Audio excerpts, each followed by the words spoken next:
আরে দেখেছিস আহমেদ, আমি কেমন লাফ দিলাম। আরে দাঁড়াও বিলাল, তুমি কিসের উপর দিয়ে লাফ দিলে? আরে ওটা তো একটা পচা কলার খোসা। চলো চলো, দেরি হয়ে যাচ্ছে।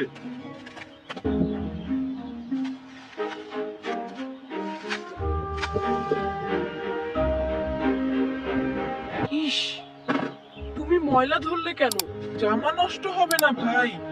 এই খোসায় পা পিছলে কোনো মুরব্বি বা ছোট বাবু পড়ে গেলে তাদের হাত পা ভেঙে যেতে পারে। মাশাআল্লাহ, আহমেদ একদম ঠিক কাজ করেছে। আসসালামু আলাইকুম দাদু। এটা কি ভালো কাজ?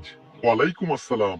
হ্যাঁ দাদু ভাই, নবীজি সা বলেছেন রাস্তা থেকে কষ্টদায়ক বস্তু সরানো এক প্রকার সাদকাহ বা দান। তাহলে আমিও এখন থেকে সাদকা করব, রাস্তায় পাথর দেখলে সরিয়ে দেব।